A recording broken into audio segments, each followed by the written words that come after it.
حضور صلی اللہ علیہ وسلم سے 1000 سال بیشتر یمن کا بادشاہ طبع خمیری تھا۔ ایک مرتبہ وہ اپنی سلطنت کے دورے کو نکلا۔ 12,000 عالم اور حکیم اور 1,32,000 سوار، 1,13,000 پیادے اپنے ہمراہ لیے ہوئے اس شان سے نکلا کہ جہاں بھی پہنچتا اس کی شان و شوکت شاہی دیکھ کر مخلوق خدا چاروں طرف نظارے کو جمع ہو جاتی تھی۔ یہ بادشاہ جب دورہ کرتا ہوا مکہ معظمہ پہنچا تو اہل مکہ سے کوئی اسے دیکھنے نہ آیا۔ بادشاہ سلامت حیران ہوا اور اپنے وزیر سے اس کی وجہ پوچھی تو اس نے بتایا کہ اس شہر میں ایک گھر ہے جسے بیت اللہ کہتے ہیں۔ اس کی اور اس کے خادموں کی جو یہاں کے باشندے ہیں تمام لوگ بے حد تعظیم کرتے ہیں، اور جتنا آپ کا لشکر ہے اس سے کہیں زیادہ دور اور نزدیک کے لوگ اس گھر کی زیارت کو آتے ہیں اور یہاں کے باشندوں کی خدمت کر کے چلے جاتے ہیں۔ پھر آپ کا لشکر ان کے خیال میں کیوں آئے؟ یہ سن کر بادشاہ سلامت کو غصہ آیا اور قسم کھا کر کہنے لگا، میں اس گھر کو کھدوا دوں گا اور یہاں کے باشندوں کو قتل کروا دوں گا۔ یہ کہنا تھا کہ بادشاہ کے ناک، منہ اور آنکھوں سے خون بہنا شروع ہو گیا اور ایسا بدبودار مادہ بہنے لگا اس کے پاس بیٹھنے کی بھی طاقت نہ رہی۔ اس مرض کا علاج کیا گیا مگر افاقہ نہ ہوا۔ شام کے وقت بادشاہی علماء میں سے ایک عالم ربانی تشریف لائے اور نبض دیکھ کر فرمایا، مرض آسمانی ہے اور علاج زمین کا ہو رہا ہے۔ اے بادشاہ، آپ نے اگر کوئی بری نیت کی ہے تو فوراً اس سے توبہ کریں۔ بادشاہ نے دل ہی دل میں بیت اللہ شریف اور کعبہ کے متعلق اپنے ارادے سے توبہ کی۔ توبہ کرتے ہی اس کا وہ خون اور مادہ بہنا بند ہو گیا اور پھر صحت کی خوشی میں اس نے بیت اللہ شریف کو ریشمی غلاف چڑھایا اور شہر کے ہر باشندے کو 7 اشرفی اور 7 ریشمی جوڑے نظر کیے۔ پھر یہاں سے چل کر مدینہ منورہ پہنچا تو ہمراہ علماء نے جو کتب سماویہ کے عالم تھے وہاں کی مٹی کو سونگھا اور کنکریوں کو دیکھا۔ نبی آخر الزماں صلی اللہ علیہ وسلم کی ہجرت گاہ کی جو علامتیں انہوں نے پڑھی تھیں ان کے مطابق اس سرزمین کو پایا تو باہم عہد کر لیا کہ ہم یہاں ہی مر جائیں گے مگر اس سرزمین کو نہ چھوڑیں گے۔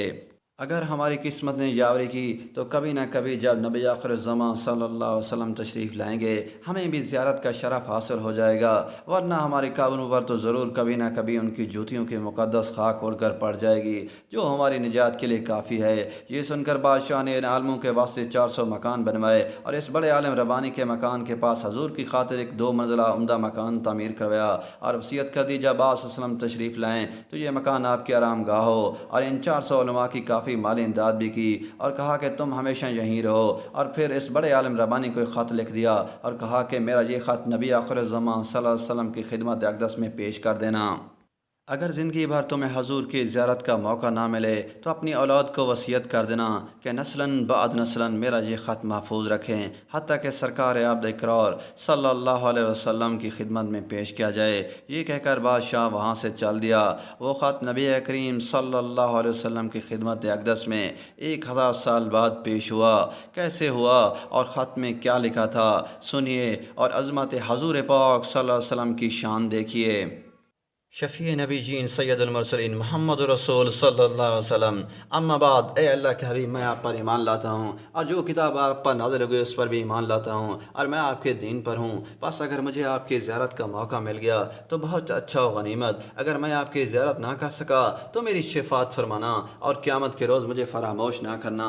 میں آپ کی پہلی امت میں سے ہوں اور آپ کے ساتھ آپ کی آمد سے پہلے ہی بیعت کرتا ہوں۔ میں گواہی دیتا ہوں کہ اللہ ایک ہے اور آپ اس کے سچے رسول ہیں۔ شاہ یمن کا یہ خط نسلاً بعد نسلاً ان 400 علماء کے اندر حرز جان کی حیثیت سے محفوظ چلایا، یہاں تک کہ 1000 سال کا عرصہ گزر گیا۔ ان علماء کی اولاد سے کثرت بڑھی کہ مدینہ کی آبادی میں کئی گنا اضافہ ہو گیا اور یہ خط دست بدست وصیت کے ساتھ اس بڑے عالم ربانی کی اولاد میں سے حضرت ابو ایوب انصاری رضی اللہ عنہ کے پاس پہنچا اور آپ نے وہ خط اپنے غلام خاص ابو لیلہ کی تحویل میں رکھا۔ اور جب حضور صلی اللہ علیہ وسلم نے مدینہ ہجرت فرمائی اور مدینہ کے الوداعی گھاٹی ثنیات کی گھاٹیوں سے آپ کی اٹھنی نمودار ہوئی اور مدینہ کے خوش نصیب لوگ محبوب خدا کے استقبال کرنے کو جوک در جوک آ رہے تھے، اور کوئی اپنے مکانوں کو سجا رہا تھا تو کوئی گلیوں اور سڑکوں کو صاف کر رہا تھا اور کوئی دعوت کا انتظام کر رہا تھا، اور سب یہی اصرار کر رہے تھے کہ حضور پاک صلی اللہ علیہ وسلم میرے گھر تشریف لائیں گے۔ حضور صلی اللہ علیہ وسلم نے فرمایا، میری اونٹنی کی نکیل چھوڑ دو، جس گھر میں یہ ٹھہرے گی اور بیٹھ جائے گی وہ میری قیام گاہ ہوگی۔ چانچہ 2 منزلہ مکان جو شاہ یمن طبع خمیری نے